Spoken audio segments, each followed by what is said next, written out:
Imam Supriyadi adalah auditor BPK yang pernah memeriksa Anda. Mulut Anda kotor. Gak cocok menjadi seorang pemimpin.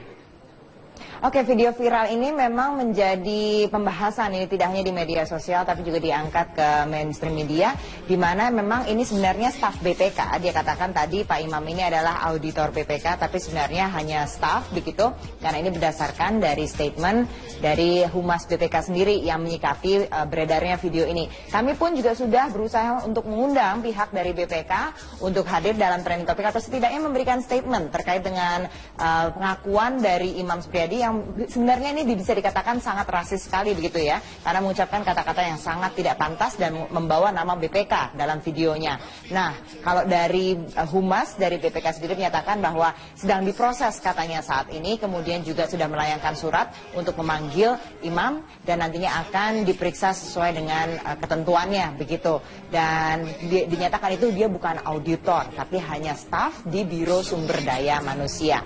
Sebenarnya siapa Imam ini? Karena ternyata kalau berdasarkan dari websitenya, dan dia juga ternyata punya blog dan aktif sekali di media sosial. Profilnya ini sebenarnya sudah lama bekerja di BPK sejak tahun 80 begitu. Dan apakah dulunya memang pernah jadi auditor, itulah yang kami juga sampai saat ini belum dapat konfirmasinya. Namun yang bersangkutan sampai saat ini memang masih menjadi karyawan begitu di Badan Pemeriksa Keuangan. Kemudian juga kalau kita lihat di sini sebenarnya faktanya seperti apa sih, ini kan juga sebenarnya mencuat antara BPK versus Pemprov DKI terkait dengan sumber waras kan pada saat itu beberapa waktu lalu memang sudah dibuktikan begitu memang ada perbedaan data, dan itu data yang sudah dimiliki oleh Pemprov ini sebenarnya dianggap lebih fakta begitu, merupakan lebih aktual dan bisa menjadi acuan ini dari Indonesian Corruption Watch. Kami sudah bahas beberapa hari yang lalu. Nah, tiba-tiba muncullah video ini di mana ini menghardik Basuki Cahayapurnama begitu, dan ini videonya memang sengaja dibuat ini karena memang di YouTube-nya ini diupload oleh Imam sendiri begitu, kemudian juga beredar langsunglah di media sosial dan tentunya ini menuai kecaman karena dianggap sangat tidak pantas untuk mengatakan kata-kata kasar dan juga bersikap rasis begitu, dan sengaja memang disebarkan untuk orang lihat begitu. Jadi seakan-akan memang ingin ini pesannya ditujukan kepada Gubernur DKI Basuki Cahayapurnama. Kalau tadi kembali ke soal Pemprov DKI versus BPK, soal kasus Rumah Sakit Sumber Waras yang memang sampai saat ini juga masih terus bergulir begitu. Soal lokasi itu pun juga menjadi ternyata yang faktanya yang betul itu adalah dari Pemprov DKI, di mana memang sebenarnya lokasinya di Kiai Tapa. Kemudian juga soal kerugian negara, di mana BPK bilang ada 191 miliar ini negara rugi karena ini begitu. Padahal faktanya karena Pemda ini membayar lebih murah 57,49 miliar. Kemudian dan juga ada sekitar 32 juta untuk jasa notaris yang ditanggung oleh Sumber Waras. Dan juga Pemda DKI ini tidak perlu membayar bangunan yang semula dihargai Sumber Waras itu sekitar 25 miliar. Dan juga soal nilai jual objek pajak di sini dari BPK sendiri menyatakan bahwa kalau di Jalan Tomang Utara menurut versi mereka itu sekitar 7,4 juta per meter persegi. Nah, namun dari Pemprov sendiri karena mereka mengacunya itu dari Jalan Kiai Tapa, tentu saja itu jauh lebih mahal, itu sekitar 20,755 juta per meter persegi. Dan faktanya adalah peta zona nilai tanah Dirjen Pajak menunjukkan lahan memanjang dari Trisakti, ini di Jakarta Barat, hingga Sumber Waras yang berkode AB nilainya 20,755 juta per meter persegi. Dalam poin ini, Pemprov DKI juga akhirnya itulah yang benar, bukan dari BPK begitu. Kemudian juga soal proses pengadaan, di mana BPK bilang ini nggak sesuai dengan Perpres nomor 71 tahun 2012. Karena kalau pembelian tanah di atas 1 hektar harus melalui serangkaian prosedur. Sementara Pemprov ini mengacu kepada Perpres nomor 40 tahun 2014 tentang penyelenggaraan pengadaan tanah. Pembelian tanah di bawah 5 hektar itu bisa melalui penunjukan langsung begitu. Ini juga ada yang kritik yang menyatakan bahwa BPK ini kan Badan Pemeriksa Keuangan ya, kok jadi tiba-tiba jadi Badan Pertanahan Nasional gitu, harus tahu lokasinya di mana. Kemudian juga kalau misalnya mau beli tanah harus di atas 1 hektar harus lalui serangkaian prosedur gitu. Kan harusnya hanya bekerja sebagai pemeriksa keuangan begitu di sini. Jadi inilah juga yang menjadi sebenarnya memanasnya hubungan antara Pemprov DKI dan juga BPK, terutama ini soal karena kasus sumber waras ini yang dimana memang ada juga yang menyatakan bahwa ada indikasi karena ini lebih bernuansa politis begitu. Betulkah seperti itu? Hanya Ketua BPK yang tahu jawabannya. Sayang sekali BPK sama sekali tidak mau memberikan keterangan untuk kami. Nah, oke kan. Sakit sumber waras terus didalami, kini KPK harus berhati-hati untuk menentukan temuan BPK dan fakta lapangan. Informasi selengkapnya akan disampaikan langsung oleh Wilson Purba. Wilson, sejauh mana penyelidikan kasus rumah sakit sumber waras hingga kini dari pantauan Anda? Ya Iqbal, saat ini pihak KPK terus mendalami kasus sumber waras ini dan juga semakin kesini suasana antara BPK dan juga Pemprov DKI semakin memanas. Dan ada yang menarik di sini Iqbal karena ternyata rumah sakit sumber waras ini memiliki 2 surat tanah. Dan ada 2 lahan berarti, dan yang dimaksud oleh Pemprov DKI Jakarta ini adalah lahan sumber waras berada di Jalan Kiai Tapa, sedangkan BPK ini bermaksud bahwa lahan sumber waras ini adalah lahan yang menghadap ke Tomang Raya. Nah, ini sangat menarik Iqbal karena ternyata dari perdebatan yang selama ini terjadi, ternyata memang ada 2 rumah sakit, maksud kami 2 surat tanah yang dimiliki oleh sumber waras, dan ini juga dibenarkan oleh pihak Badan Pertanahan Nasional atau BPN. BPN sendiri ini menyebutkan bahwa status tanah ini bersifat hak guna bangunan dengan nomor 2787, sehingga seharusnya tidak ada masalah jika nantinya lahan ini akan diperjualbelikan. Nah, selain itu yang menarik di sini adalah selain adanya 2 surat tanah, ini nilai jual objek pajak yang digunakan pemerintah DKI Jakarta dan juga yang digunakan BPK ini berbeda. BPK menggunakan penghitungan NJOP tahun 2013 dengan harga tanah yaitu sebesar Rp15.500.000 per meternya, dan harga inilah yang merupakan harga yang ditawarkan ke pihak Ciputra Karya Utama. Sedangkan berbeda dengan pihak Pemprov DKI ini menggunakan perhitungan NJOP tahun 2014 dengan dengan harga tanah yaitu Rp20.700.000 per meternya, dan harga inilah yang nantinya akan dibeli pemerintah untuk kawasan sumber waras ini dijadikan rumah sakit jantung dan juga kanker milik pemerintah dan akan dikelola oleh pemerintah. Dan dengan perbedaan ini, di tanah seluas 3,6 hektar ini, BPK menemukan adanya kejanggalan dan juga adanya potensi kerugian negara yang ditimbulkan oleh keputusan Pemprov DKI Jakarta, yaitu sebesar Rp191 miliar. Dan kasus ini memang sudah terjadi atau sudah dilakukan sejak tahun 2014, namun hingga tahun ini 2016 masih belum ada kepastian sebenarnya seperti apa kasus ini, bagaimana nantinya akan terjadi berikutnya. Dan memang beberapa waktu lalu pihak Pemprov DKI Jakarta ini juga sempat melakukan balik nama rumah sakit sumber waras dan juga sempat melakukan penghitungan ulang terhadap sumber waras ini, karena memang beberapa tahun 2015 BPK juga sempat memanggil Basuki Cahayapurnama waktu itu sebagai Pemprov DKI Jakarta untuk dimintai keterangan terkait dengan surat tanah dari rumah sakit sumber waras ini. Dan berikut pernyataan dari Badan Pertanahan Nasional dan juga dari pihak rumah sakit sumber waras. Sumber waras kalau kita lihat dalam posisi petanya ya, ini petanya nih, ini seperti ini nih. Jadi ini jalan kita apa? Ini batasnya nih. Ini batas. Ini batas. Ini terbelah 2. Terbelah 2.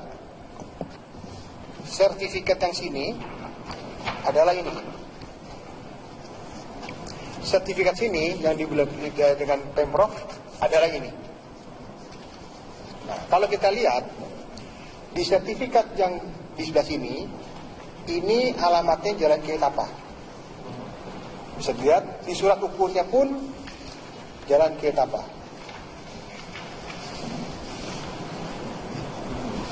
Ya. Sertifikat Pemprov yang ini kalau kita lihat juga Jalan Kiai Tapa. Surat ukurnya pun mengatakan Jalan Kiai Tapa. Nih, kenyataan ini. Pengukuran agak lama karena mengembalikan batas kan itu hamparannya dari 1. Untuk sertifikat yang HGB 2878 ini batasnya sebelah mana kan perlu rekonstruksi dulu pengembalian batas setelah itu jadi. Saat ini juga sedang dalam proses, cuman polemiknya makin begini jadi saya menunggu sebentar tetapi tetap kita proses, sudah berjalan. Kan pengambilan batas itu nanti berarti akan yang menentukan yang batas yang HGB 2878 ini sebelah mana? Ya itu hanya mengembalikan batas karena yang dibeli itu berdasarkan sertifikat 2878 Kelurahan Tomang itu luasnya kan 36410 meter. Ya itu dikembalikan di posisi itu. BPK sudah diserahkan ke KPK, namun pihak KPK masih terus mendalami kasus ini dan bertindak hati-hati agar tidak menguntungkan satu pihak, sehingga pihak KPK juga ini masih belum mau terbuka kepada media sejauh mana progres penyelidikan dari kasus sumber waras ini. Iqbal. Wilson Purba, terima kasih atas laporan Anda. Pemirsa, gempa hebat dengan kekuatan 7,3 skala Richter kembali mengguncang Jepang dini hari tadi setelah gempa kecil sebelumnya mendahului menewaskan 9 orang. Hingga kini jumlah korban pasti belum diketahui, namun menurut otoritas setempat banyak warga yang terperangkap di dalam rumah maupun gedung yang runtuh. Proses evakuasi korban gempa di Kumamoto, Jepang masih berlanjut hingga Sabtu waktu setempat. Sedikitnya 11 pelajar dilaporkan terjebak di dalam reruntuhan apartemen mereka. Pihak kepolisian menyatakan 6 orang tewas di area Minamiaso. Gempa kali ini juga menghancurkan sejumlah infrastruktur jalan dan juga bangunan dan bahkan menimbulkan ledakan disertai kepulan asap tebal. Sementara itu, gempa susulan juga terjadi di sejumlah wilayah di Jepang. Gempa terjadi di wilayah Kumamoto pukul 1:25 dini hari tadi. Badan Meteorologi Jepang sempat menyatakan tsunami akan terjadi dengan ketinggian mencapai 1 meter di pesisir barat Kumamoto. Namun peringatan diturunkan 1 jam kemudian.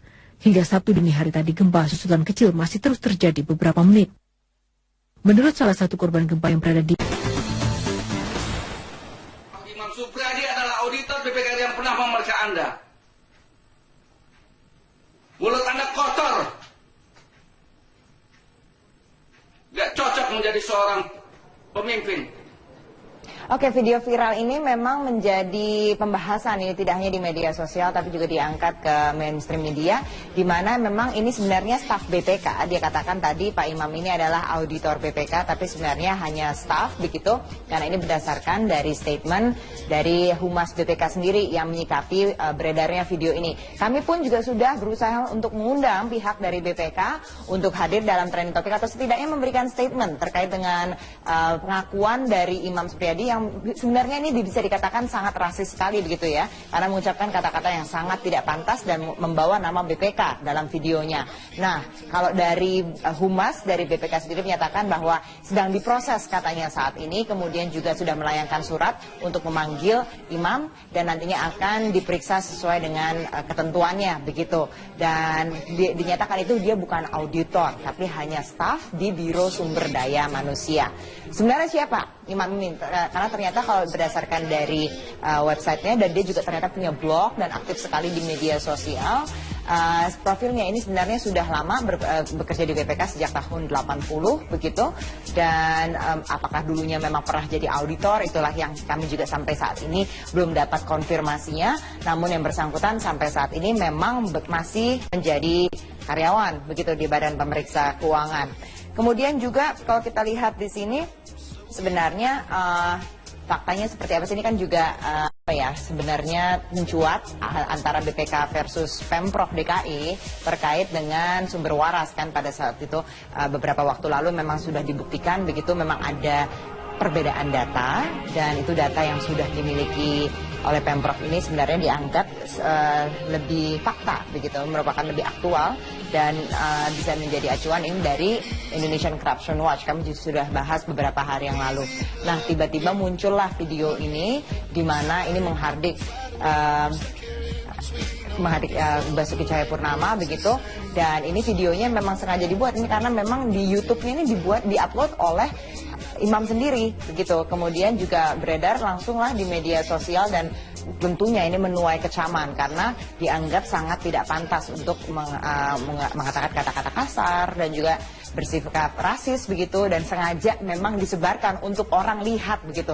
Jadi seakan-akan memang ingin ini pesannya ditujukan kepada Gubernur DKI Basuki Cahayapurnama. Kalau tadi kembali ke soal Pemprov DKI versus BPK, soal kasus Rumah Sakit Sumber Waras yang memang sampai saat ini juga masih terus bergulir begitu. Soal lokasi itu pun juga menjadi ternyata yang faktanya betul itu adalah dari Pemprov DKI, di mana memang sebenarnya lokasinya di Kiai Tapa. Kemudian juga soal kerugian negara, di mana BPK bilang ada 191 miliar ini negara rugi karena ini begitu. Padahal faktanya karena Pemda ini membayar lebih murah 57,49 miliar. Kemudian dan juga ada sekitar 32 juta untuk jasa notaris yang ditanggung oleh Sumber Waras. Dan juga Pemda DKI ini tidak perlu membayar bangunan yang semula dihargai Sumber Waras itu sekitar 25 miliar. Dan juga soal nilai jual objek pajak di sini. Dari BPK sendiri menyatakan bahwa kalau di Jalan Tomang Utara menurut versi mereka itu sekitar 7,4 juta per meter persegi. Nah, namun dari Pemprov sendiri karena mereka mengacunya itu dari Jalan Kiai Tapa, tentu saja itu jauh lebih mahal, itu sekitar 20,755 juta per meter persegi.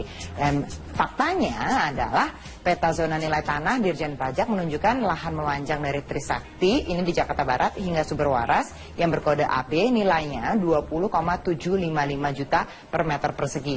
Dalam poin ini, Pemprov DKI juga akhirnya itulah yang benar, bukan dari BPK begitu. Kemudian juga soal proses pengadaan, di mana BPK bilang ini nggak sesuai dengan Perpres nomor 71 tahun 2012. Karena kalau pembelian tanah di atas 1 hektar harus melalui serangkaian prosedur. Sementara Pemprov ini mengacu kepada Perpres nomor 40 tahun 2014 tentang penyelenggaraan pengadaan tanah. Pembelian tanah di bawah 5 hektar itu bisa melalui penunjukan langsung begitu. Ini juga ada yang kritik yang menyatakan bahwa BPK ini kan Badan Pemeriksa Keuangan ya, kok jadi tiba-tiba jadi Badan Pertanahan Nasional gitu, harus tahu lokasinya di mana. Kemudian juga kalau misalnya mau beli tanah harus di atas 1 hektar harus melalui serangkaian prosedur gitu. Karena harusnya hanya bekerja sebagai pemeriksa keuangan begitu di sini. Jadi inilah juga yang menjadi sebenarnya memanasnya hubungan antara Pemprov DKI dan juga BPK, terutama ini soal karena kasus Sumber Waras ini yang dimana memang ada juga yang menyatakan bahwa ada indikasi karena ini lebih bernuansa politis begitu. Betulkah seperti itu? Hanya Ketua BPK yang tahu jawabannya. Sayang sekali BPK sama sekali tidak mau memberikan keterangan untuk kami. Nah, oke, kami Komisi 5 DPR RI Fahri Jemi Francis hari diperiksa KPK terkait kasus dugaan suap dalam Kementerian Pekerjaan Umum dan Perumahan Rakyat. Fahri hadir sebagai saksi untuk tersangka Damayanti Wisnu Putranti yang merupakan anggota Komisi 5 DPR RI. Pemeriksaan terhadap politisi Partai Gerindra ini telah berlangsung sejak pukul 9 waktu Indonesia Barat pagi tadi.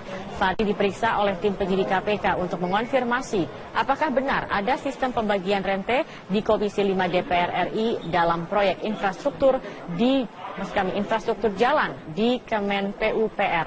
Hal ini menindaklanjuti keterangan tersangka Damayanti pada persidangan terdakwa Abdul Khoir di Pengadilan Tipikor pada Senin 11 April lalu. Dalam kesaksiannya, Damayanti mengungkap sistem pembagian rente di Komisi 5 DPR RI, sehingga aliran dana dari PT Windu Tunggal Utama juga dinikmati berjamaah oleh anggota Komisi 5 lainnya.